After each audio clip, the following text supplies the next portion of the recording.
बिस्मिल्लाहिर्रहमानिर्रहीम। मैं यहाँ सेव गज़ा के कैंप डी चौक में खड़ा हूँ। यहाँ हमारे ऊपर हमला हो गया है, एक कारकुन शहीद हो गया है, 2-3 कारकुन जख्मी हैं और हमारे ऊपर जहाँ पे मैं बैठा था वहीं पे गाड़ी चढ़ाई दी इसने और यहाँ गाड़ी जो है खड़ी रही, फिर हमारे कैंप से निकलकर फिर खड़ी रही। हमने पुलिस को दहाइयाँ दी कि मारो इसको गोली मारो, इसको पकड़ो। पुलिस ने उसको नहीं पकड़ा और आराम से वो यहाँ से चला गया। हमारे 2 कारकुन जख्मी हैं, हमारा 1 कारकुन शहीद हो गया है। मैं पुलिस के इस रवैये की मजम्मत करता हूँ। ये बिल्कुल इनकी तरफ से एक प्री प्लान एक काम था और यहाँ पे सारी पुलिस वाली खड़ी थी इर्द गिर्द, किसी पुलिस वाले ने हरकत नहीं की। पुलिस के साथ वो गाड़ी खड़ी रही 2-3 मिनट, फिर उसके बाद फिर हमारी कैंप के ऊपर से गुजर गई, दूसरी तरफ खड़ी रही। मिन्नत करते रहे हम पुलिस वालों को कि उसको मारो, पुलिस ने उसको नहीं मारा और वो यहाँ से चला गया। तो मैं इसकी मजम्मत करता हूँ और इसकी जिम्मेदारी वफाकी हुकूमत पर है, इस्लामाबाद पुलिस के ऊपर है और ये एक मंसूबाबंद हरकत थी।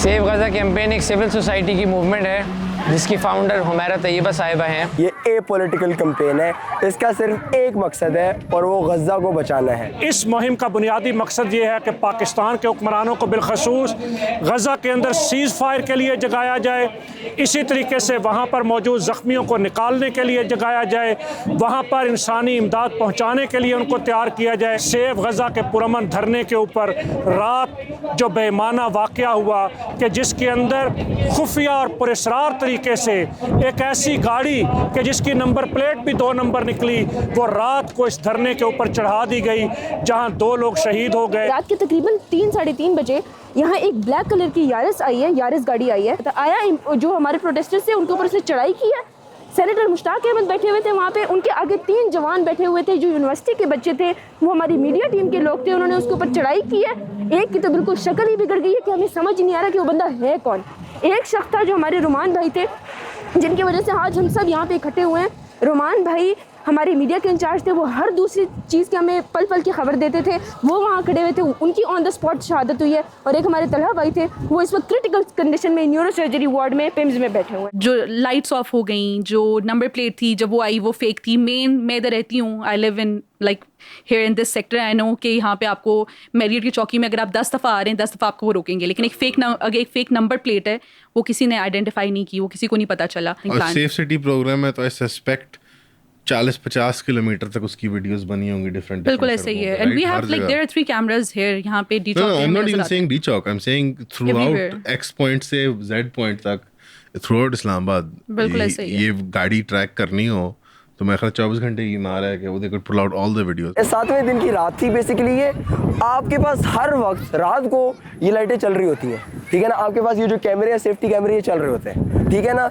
जिस रात ये सानिया हुआ है उस दिन सारी की सारी लाइटें बंद करा दी गई थी, वो सारे के सारे कैमरास ऑफ करा दिए गए थे। जो लोग थाने जाते हैं उनको एंटर नहीं करने देते, एंटर नहीं होने देते, वो एक FIR की एप्लीकेशन देखते हैं। ये सिटीज़न का कॉन्स्टिट्यूशनल राइट है कि वो बताएगा कि मुझे क्या एप्लीकेशन देनी है, फिर बाकी कार्रवाई अदालत करेगी। जो FIR अभी फ्लोट राउंड कर रही है वो आप लोगों की मर्जी की नहीं है, उसमें हमारी मुद्दत नहीं है, वो हमारी मर्जी से नहीं कटी। वो पुलिस ने अपने एंड पर वीक सेक्शंस लगाकर खुद से काटी है FIR। उसका हमारी कैंपेन से जो लोग शहीद हुए हैं 2, जो 3 ज़ख्मी हैं जिनमें एक बहुत क्रिटिकल कंडीशन में है, किसी का उस FIR के अंदर कोई इनपुट नहीं है, कोई इनपुट नहीं है। So do you think वो they're trying to muddy the waters, वो चाह रहे हैं कि जरा चीज़ गदला हो जाए, सारा कुछ कंफ्यूज हो जाए कि हाँ जी FIR कट की है, हम ढूंढ रहे हैं, हम कर 4 दिन हो गए हैं हमारे लॉयर्स से फुटेजेस नहीं शेयर की जा रही। क्यों? मुलजिम किसने आइडेंटिफाई किया? पुलिस ने ही FIR में नामजद किया है। आप लोगों लॉयर्स ने देखा है, आप लोगों ने देखा है, एनी शवाहिदीन ने देखा? नहीं, हमें नहीं मिलवाया। उस बंदे को थाने से ट्रांसफ़र फ़ौरन ही शायद कर दिया गया, क्योंकि कई दफ़ा हमारे लॉयर्स, हमारी टीम, हमारी लीडरशिप थाने गई, उनसे नहीं दिखाया गया कि कौन बंदा है, उसकी आइडेंटिटी को हाइड किया गया। गाड़ी कहाँ पे मिली? गाड़ी भी थाने में खड़ी थी, लेकिन थाने में ना गाड़ी है और ना वो है, उन दोनों को कहीं ट्रांसफ़र कर दिया गया। आदमी को भी ट्रांसफ़र कर दिया? Even on that first day, like जैसे रात को 3 बजे हुआ ये इंसिडेंट, या 2:40 इस टाइम में एग्जैक्टली तो जस्ट द नेक्स्ट मॉर्निंग जब हमारी लीडर जाती हैं वहाँ पर, तो उनको जिस तरह ब्रदर ने बताया कि वो बहुत मुश्किल से अंदर जाने देते हैं। पहले यस दे से कि ओके हम लोग आपको दिखाते हैं कि वो कौन है, बट दैन लेटर ऑन वो उनको नहीं जाने देते हैं, दे से कि हमें ऊपर से इजाज़त नहीं है कि हम आपको उनकी शक्ल दिखाएं। तो बाद में ये थाने के गेट से एंटर नहीं होने देते। हाँ एग्जैक्टली, बहुत मुश्किल से उनने रेजिस्ट करके एंटर किया। डे 1 से पुलिस का बिहेवियर जो था वो प्रोटेस्टर्स के साथ बहुत ही हार्श था और बहुत ज़्यादा ब्रूटल किस्म के क्रैकडाउन्स पुलिस करती आ रही थी। वो लोगों का हरास कर रही थी। फर्स्ट डे जब ये धरना स्टार्ट हुआ है तो पुलिस ने लाठी चार्ज किया है, हमारे स्पीकर स्नैच करके गए हैं। So basically this is D Chowk and this is the place कि जहाँ पे उन्होंने आके गाड़ी जस्ट बिल्कुल उनके ऊपर चढ़ाई है, जो कि लोग रात को सो रहे थे। नाउ बेसिकली इस जगह से गाड़ी आई है एंड देन यहाँ पे, बल्कि ये लोग कह रहे हैं कि वो गाड़ी यहाँ पे आई इनके ऊपर से, as you can see the blood.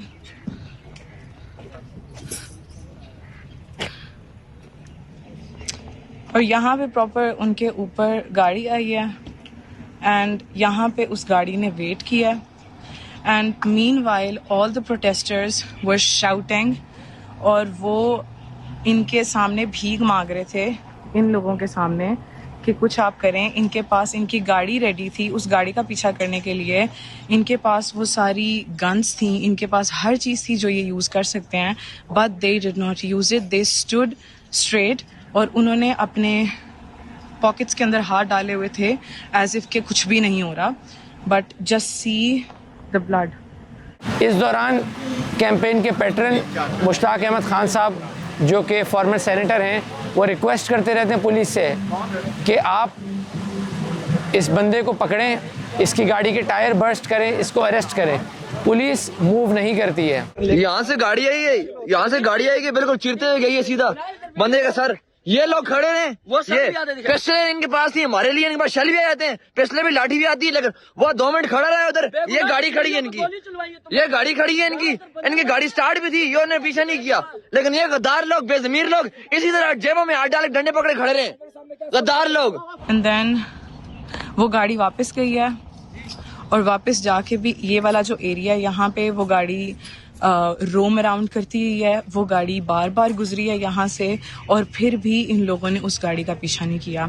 अब वो गाड़ी तो सर मुश्ताक कह रहे हैं कि वो गाड़ी तो मतलब मिल गई है और उस गाड़ी का हम लोगों ने पता लगा लिया है, बट वो ये चीज़ उनको लग रही है कि यहाँ उसके अंदर जो लोग हैं उनको चेंज कर दिया गया है, बट द रियल पीपल उनको हाइड कर दिया।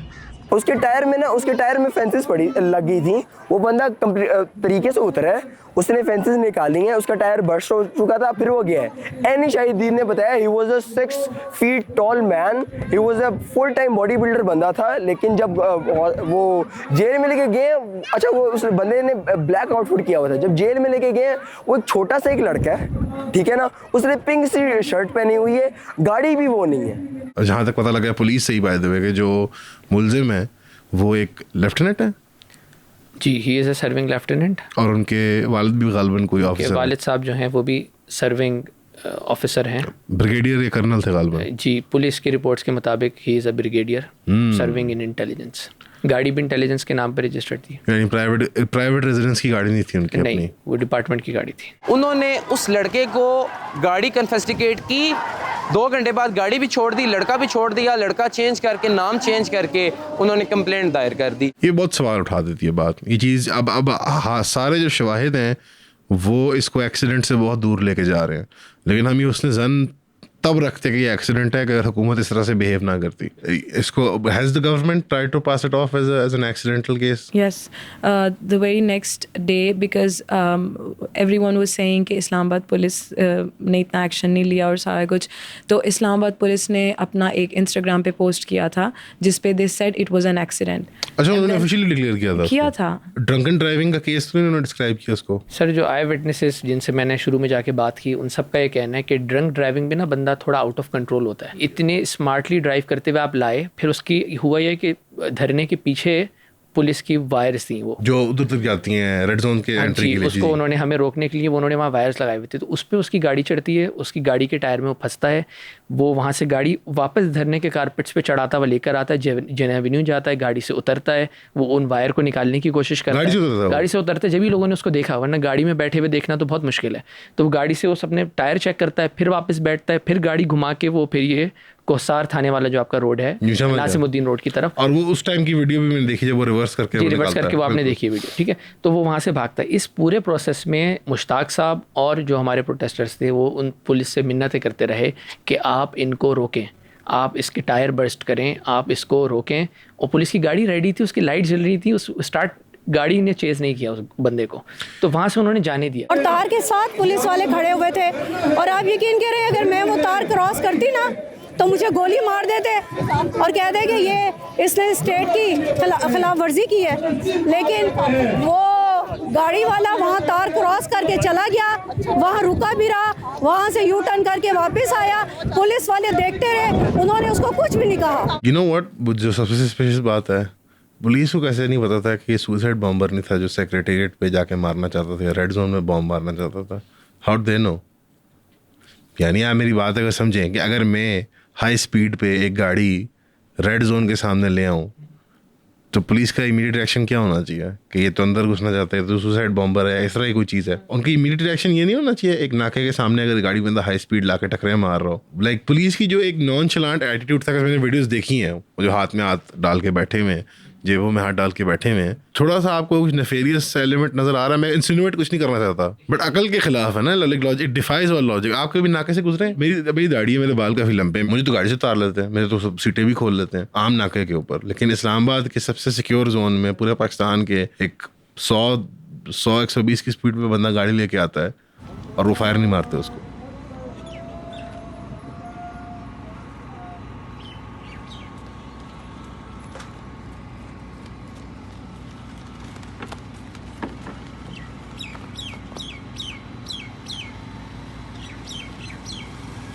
जी, हम बिलाल हमदानी साहब के साथ हैं। ये भी तालिब हैं इस्लामिक यूनिवर्सिटी इंटरनेशनल के, और आप रूममेट थे रुमान शहीद के। जी, आपका सॉरी मैं आपके लिए मुश्किल हो गई गुफ्तगू करना, बट आपका दोस्त जो है रुमान भाई जैसा था। आप लोग प्रोटेस्ट में साथ ही शामिल हुए थे? जी, सबसे पहली बात यह है कि मैं आज प्रोटेस्ट में मौजूद हूँ, धरने में, तो मुझे बिल्कुल इस चीज़ का इल्म नहीं था कि शायद मैं सेव अज़ अ कैंपेन का हिस्सा बनता। सबसे पहले इंटरनेशनल इस्लामिक यूनिवर्सिटी में जो बात की ना सेव अज़ अ कैंपेन की, वो रुमान भाई ने की है। उन्होंने मुझे आके बताया, अपने दोस्त को बताया, यार जुल्म हो रहा है, हम कुछ काम करते हैं। उनका मशवरा था, तो फिर हम मिलकर शुरू हुए, और आज अल्हम्दुलिल्लाह पूरे पाकिस्तान में सबसे ज़्यादा एक्टिव जो सेव अज़ अ कैंपेन है वो हमारी यूनिवर्सिटी में। जो रुमान है, तो उनके भी पेरेंट्स से सर मुश्ताक कल मिल के आए हैं, तो उनके parents they were not like कि जिस तरह आपके घर में डेथ होती है आप जिस तरह रोते हो एंड एवरीथिंग, मतलब वो अफसोस, वो सैडनेस, वो उस तरह नहीं था। दे वर सो लाइक उनकी होप्स इतनी हाई थी, और वो कह रहे थे कि we were prepared for it, और हम भी आपको फ्यूचर में ज्वाइन करेंगे।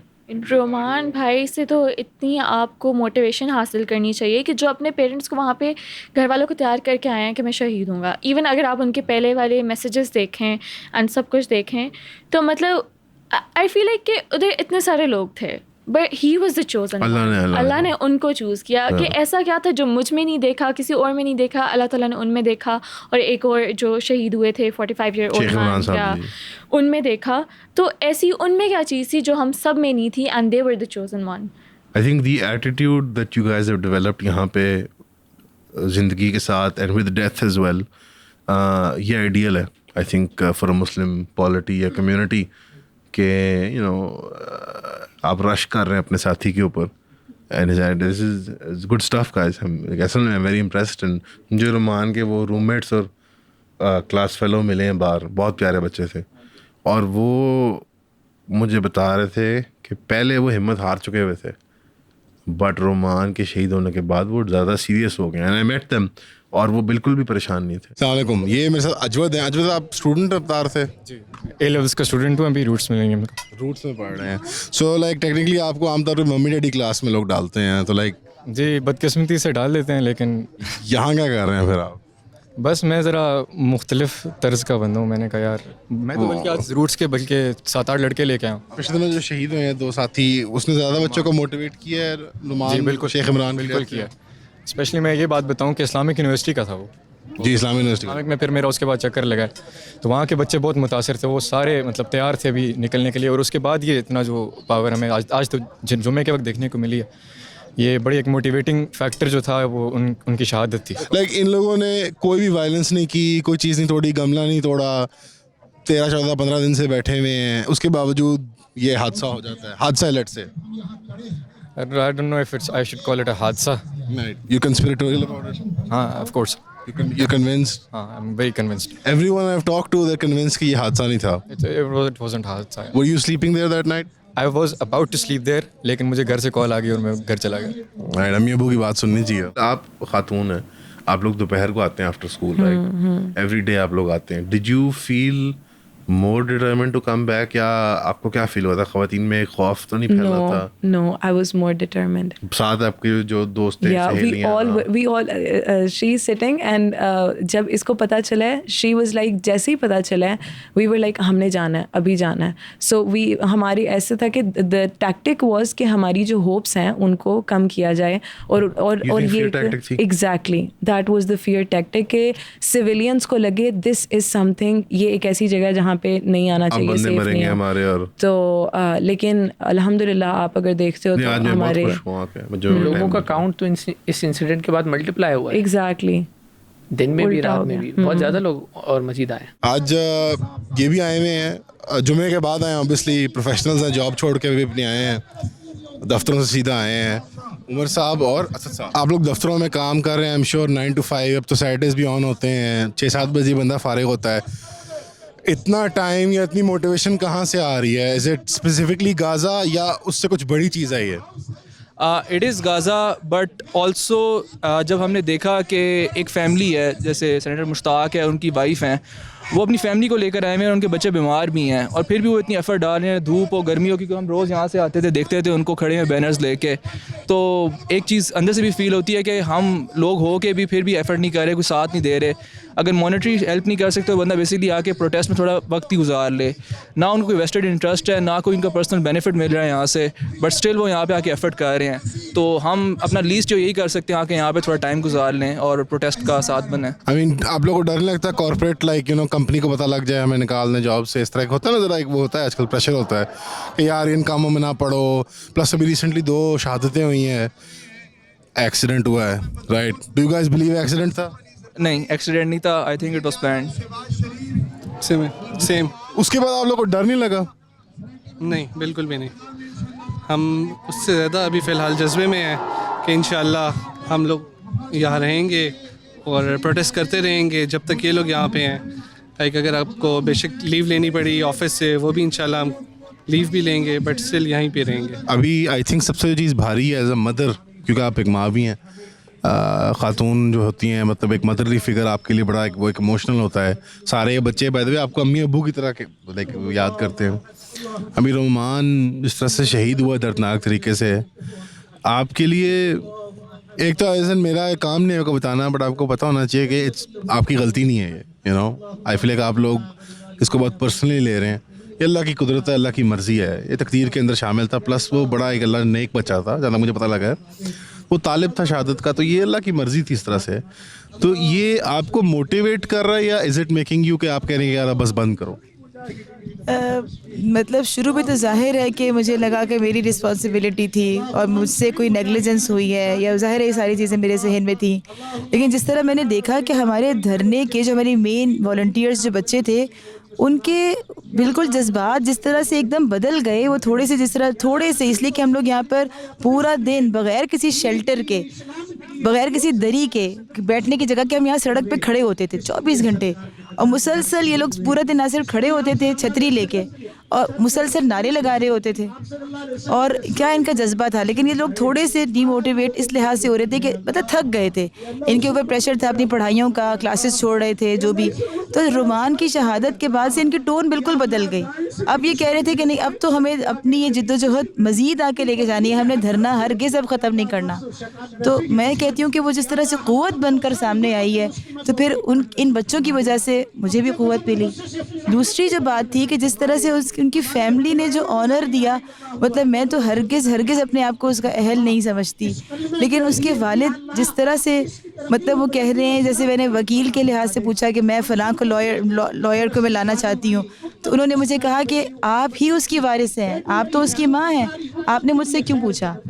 तो मैं समझती हूँ कि ऐसे नेक और मुजाहिद बच्चे की माँ होने का शायद मैं हक़ भी नहीं रखती, लेकिन ये ऑनर वो मुझे दे रहे हैं। तो ज़ाहिर है कि मेरे लिए बहुत फ़ख्र की बात है और ताकत की बात है। जब आखिरी रात को शहीद हुआ, तहज्जुद पढ़ के सोया और 5 मिनट गुजरे हैं, गाड़ी ऊपर से गुजर गई। रुमान की एक बात बहुत प्यारी कि फ़ौत होने से पहले इन आखिरी 2-3 महीनों में ना शहादत की बड़ी बात करता था। वालदा को अक्सर कहता था कि आपके 5 बेटे हैं ना, तो एक शहीद हो गया तो इसमें कोई घाटे वाली बात नहीं है। अक्सर शहादत की बात रखता था। उसकी बायो में भी आप भी खोल लेना तो उसका जो लिखा हुआ था कि मुझे चाहिए क्या, वो लिखा हुआ है आई वांट जन्ना, इस तरह की चीज़ ना। तो बड़ा उसका अनोखा सा सीन था। मैं हैरान हूँ मतलब कि हम लोगों में इतनी एसोसिएशन, मतलब हम एक दूसरे को नहीं जानते थे। हम जितने कैंपेन के लोग हैं बड़े ऑर्गेनिकली हमने ज्वाइन किया है। मैं भी किसी पॉलिटिकल पार्टी किसी फोरम में नहीं हूँ, कभी नहीं रहा। बस ये फ़लस्तीन में कोई बात ऐसी है कि जो सबको जोड़ लाई है, मतलब यानी हम लोग सारे बिखरे हुए हैं एक्चुअली, तो हम लोगों को एक ये कॉज मिली जिस पर हम यूनाइट हों। हमें एक दूसरे को जानने के लिए टाइम मिल रहा है। लाइक हम लोग अपनी नमाज़ पढ़ते थे पहले नॉर्मल मस्जिद में, अब हम अपनी सारी नमाज़ें यहाँ पढ़ते हैं। उसमें ये होता है हमें डिफरेंट यूनिवर्सिटीज़ के लड़के मिलते हैं, हमारा एक वो डेवलप हो रहा है सर्कल यहाँ पे कि जिसकी वजह से हम एक कॉज में एक इकट्ठे होकर यहाँ पे कुछ प्रेजेंट करें। The faith I feel at my home is literally different from the faith I feel here. Like जिस तरीके से we are praying open air के अंदर, ठीक है, और जिस तरह दोपहर में हम इतनी तपती जो है वो ज़मीन के ऊपर हम लोग खड़े होना मुश्किल होता है, लिटरली आपको सजदा दूर की बात है, खड़े होना मुश्किल होता है। तो यहाँ पे वो, और the one main thing is के जिस तरह हमने पेरेंटिंग की उस तरह हम लोगों ने बात की है। तो यहाँ पे sir Mushtaq and ma'am Humaira is like हमारे पेरेंट्स हैं वो, तो उनकी तरफ से हमें बहुत इखलास मिलता है। और यहाँ पे हर volunteer of save Gaza campaign is practicing इखलास। यानी आप अगर यहाँ पे देखोगे, आपको हर वॉलंटियर में आपके लिए एक इखलास दिखेगा, अगला इंसान आपके साथ बहुत सिंसियर होकर चलेगा। तो दिस इज़ समथिंग, यानी वो जो ट्रू इस्लाम का एसेंस है ना, वो यहाँ पे मिलता है, जो कि okay so you think a sense of community आपको जो मिल रहा है वो मेरे ख्याल मस्जिद में भी अक्सर लोगों को नहीं मिलता।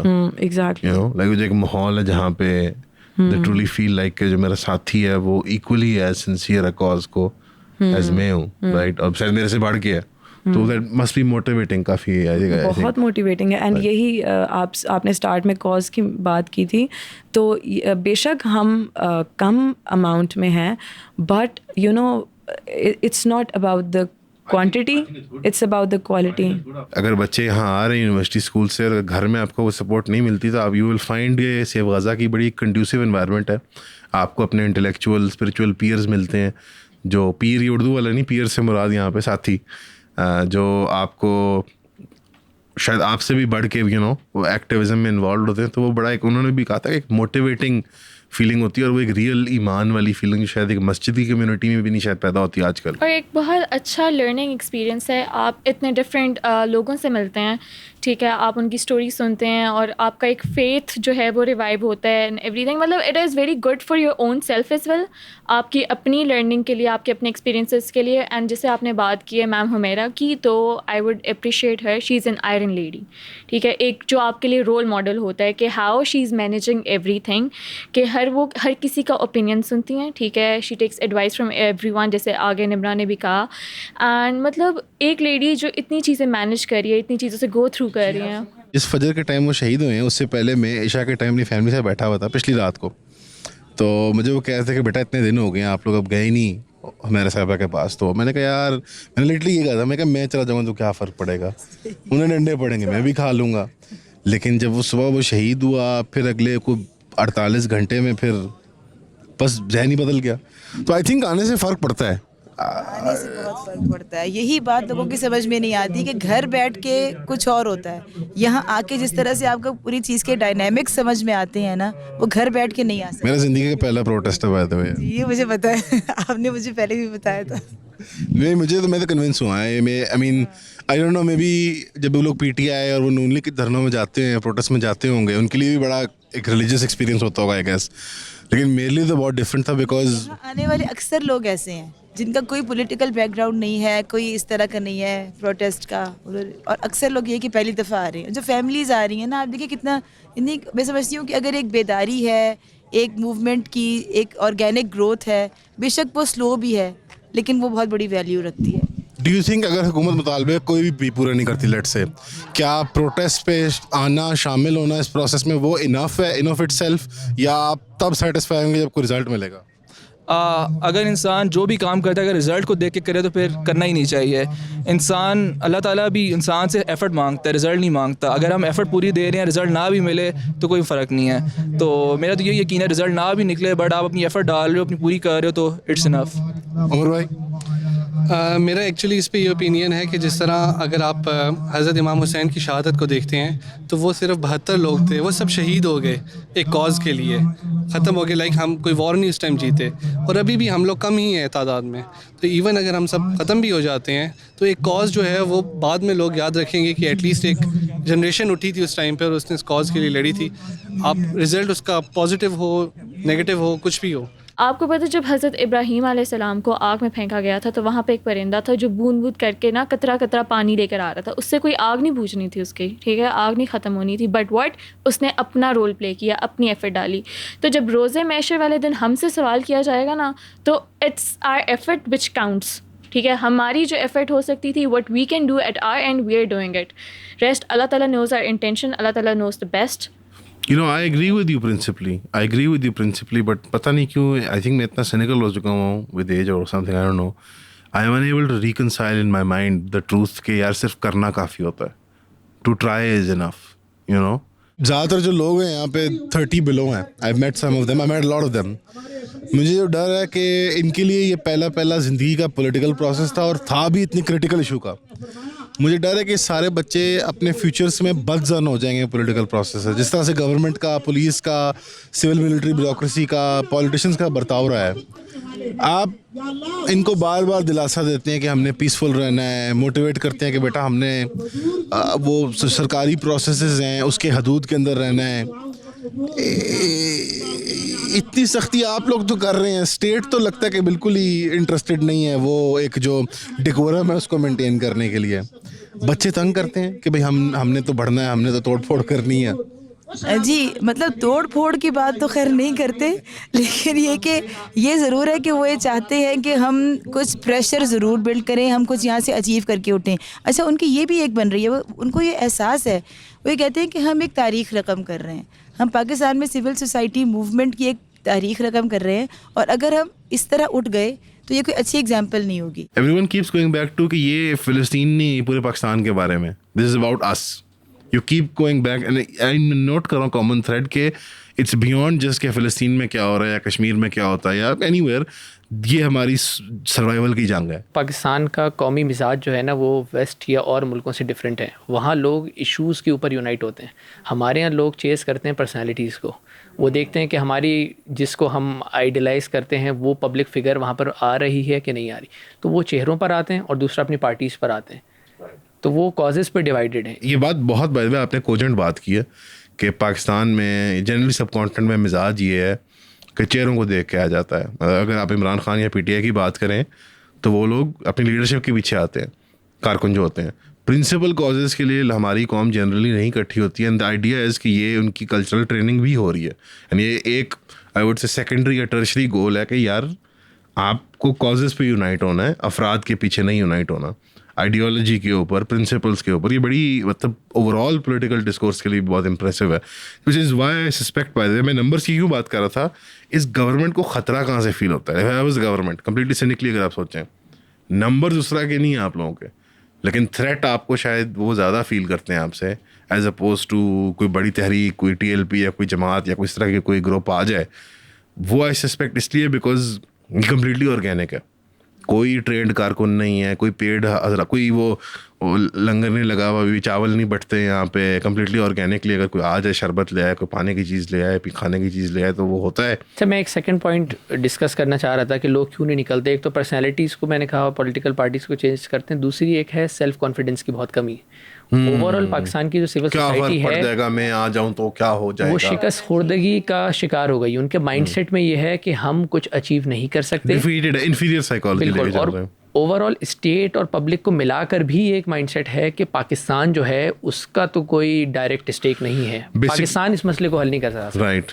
लेकिन अगर आप पाकिस्तान की अहमियत देखें तो एक ही मुल्क है जिसके पास वाकई में कोई मुस्लिम उम्मा के अंदर एक ही मुल्क है जिसके पास वाकई में लड़ने का कोई फंक्शनल आर्मी है, कोई तरीक़ेकार है।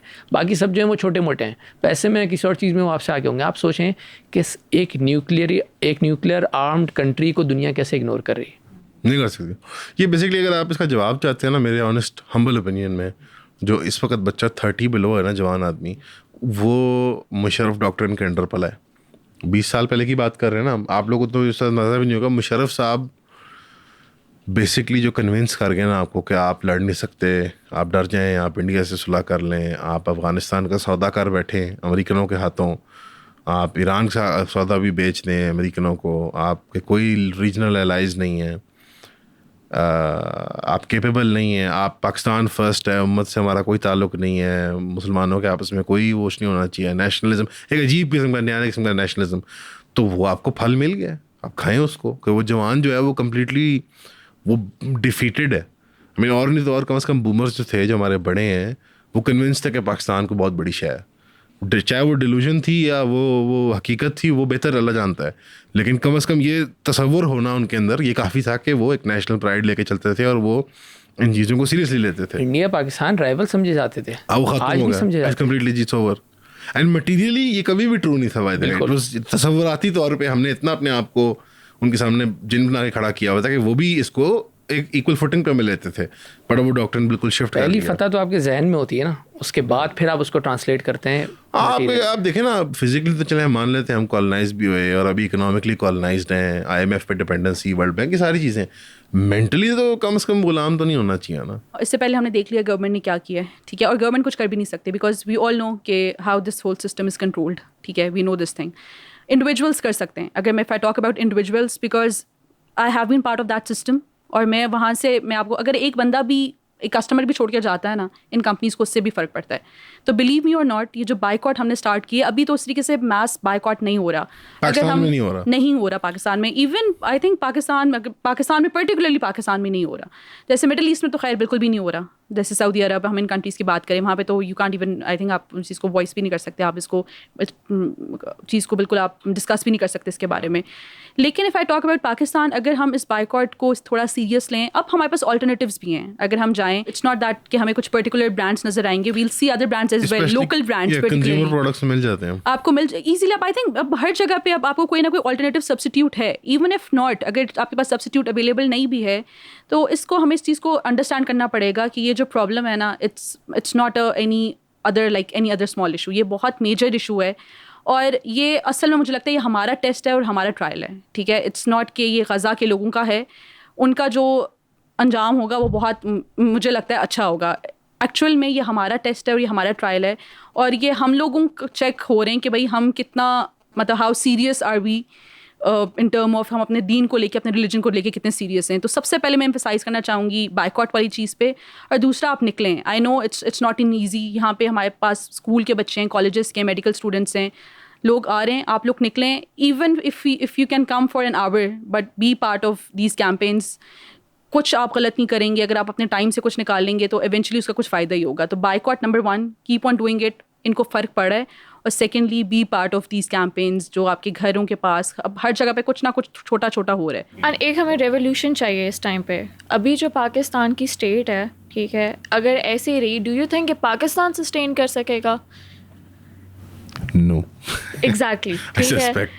तो अभी की जो यूथ है यही रेवोल्यूशन लेके आ सकती है। 62% बाय द वे, अब 62% 30 बिलो है, यूथ बल्ज है हमारा। अभी हम लोग जवान हैं, ठीक है, एंड हमारे अंदर वो गट्स हैं और वो चीज़ है हमारे अंदर, ठीक है, कि हम वो चीज़ फील करते हैं। We don't have, I also feel like कि वो वाली इतनी रिस्पॉन्सिबिलिटीज़ नहीं है जितने हमारे पेरेंट्स पे और बड़ों पे है। बुजुर्ग से निकल हो चुके होते हैं। हाँ, और अभी और वो उनका एक माइंडसेट बन चुका होता है, जबकि स्टूडेंट्स का ये होता है कि अभी हम डेवलप कर रहे हैं अपने minds. And I am very happy कि काफ़ी सारे स्टूडेंट्स बाहर थे, एंड एक जो है ना इनके अंदर जोश और जज्बा है कि हम लोग बाहर निकलें एंड कुछ करें, और इस चीज़ को सप्रेस नहीं करना चाहिए। Please, it's a request from parents as well कि अगर आपका बच्चा निकलना चाह रहा है, डोंट सप्रेस इट।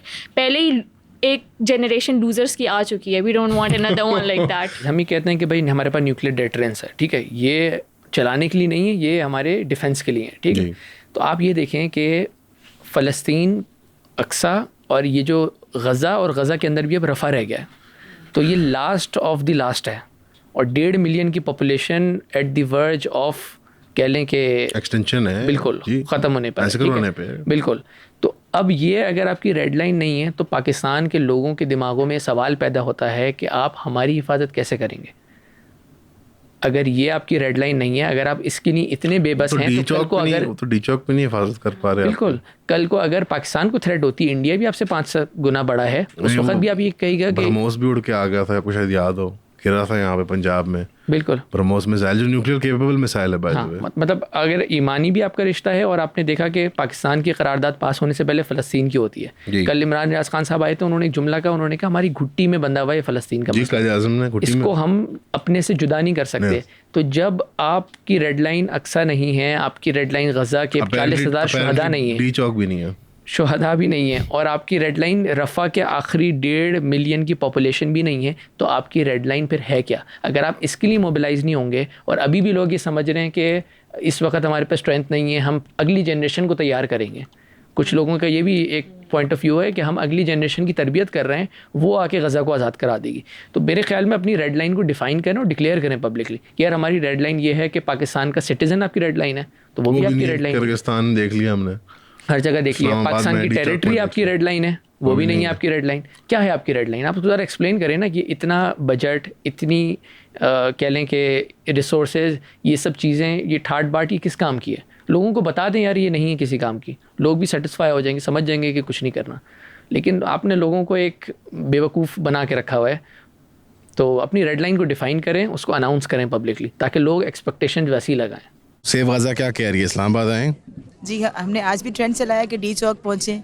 हम मुस्तकिल ये कह रहे हैं कि आप जितना वक्त आप ज़ाया कर रहे हैं, तो आपको अंदाज़ा होना चाहिए कि आप एक बहुत बड़े फ़र्ज से किनारा कशी कर रहे हैं। जितनी जल्दी आएंगी उतनी जल्दी आप रफ़ा के बहुत सारे 15 लाख महसूर मुसलमानों को बचाने के लिए अपनी आवाज़ तो एक डाल देंगे ना, उसमें अपना हिस्सा डाल देंगे। जो 6 लाख बच्चे जो यूएन की रिपोर्ट के मुताबिक भूख की वजह से इस वक्त मौत के दहाने पे खड़े हैं, आप उनकी जानें बचाने के लिए अपना हिस्सा तो डाल देंगे। तो जितना आप डिले कर रहे हैं उतना ही ज़्यादा आप इस बुनियादी फ़र्ज से दूर हो रहे हैं। डिले मत करें अपने एक्टिविज़म को। सेव गज़ा वाला कह रहे हैं आ जाएं इस्लामाबाद, और अगर इस्लामाबाद नहीं आ सकते तो अपने अपने शहर में ऑर्गेनाइजिंग कमेटी से रब्ता कर लें। ऑर्गेनाइजिंग कमेटी से रब्ता कर लें, अपने अपने शहर में आप प्रोटेस्ट कर सकते हैं। प्रेस क्लब और मुख्तलिफ लोकेशंस पे आप लोग करते हैं ऑर्गेनाइज। थैंक यू मेरा साहिबा, वही आकुम। 15 लाख मुसलमान मुहासरे में कत्ल हो रहे हैं, कत्ल हो रहे हैं। 15 लाख लोग। हुकूमत पाकिस्तान इंटरवीन करे, इसराइल को रुकवाए, रफ़ा ऑपरेशन रुकवाए, गज़ा को बचाए। 6 लाख बच्चे जो यूनाइटेड नेशन कह रहा है कि कत्ल हो रहे हैं, कत्ल हो रहे हैं, भूख से मर रहे हैं, और जो बारूद से वो मार रहे हैं। तो हमारा इसी मकसद के लिए आए हैं। पुरअमन लोग थे, पुरअमन है, पुरअमन रहेंगे। हम अपने मकसद पर नजर रखते हैं। मकसद है गज़ा को बचाना, रफ़ा ऑपरेशन रुकवाना, हुकूमत को मजबूर करना कि पाकिस्तान की रियासत इंटरवीन करे। मस्जिद अक्सा, फलस्तीन, गज़ा को रेड लाइन डिक्लेयर करे, जंग की धमकी दे। और डिटरेंस के तौर पर जंग की धमकी देकर इस जंग को रुकवाए। इसीलिए हम आए हैं, हमारे लोगों ने कुर्बानियां इसीलिए दी है। हम उनके खून का हिसाब भी मांगेंगे और अहलियाने गज़ा के खून का हिसाब भी मांगेंगे। तो आपसे दरख्वास्त है कि आप हमें रास्ता दे, हम आपको ज़मानत देते हैं कि हम पुरअमन रहेंगे और किसी किस्म का कानून हाथ में नहीं लिया जाएगा, अमन व अमान को अंदेशा नहीं होगा, कोई शीशा नहीं टूटेगा, कोई गमला नहीं टूटेगा। हम सिर्फ इक़्तिदार के ईवानों तक अपनी बात पहुंचाना चाहते हैं। 13 दिन हो गए हम बैठे हुए हैं,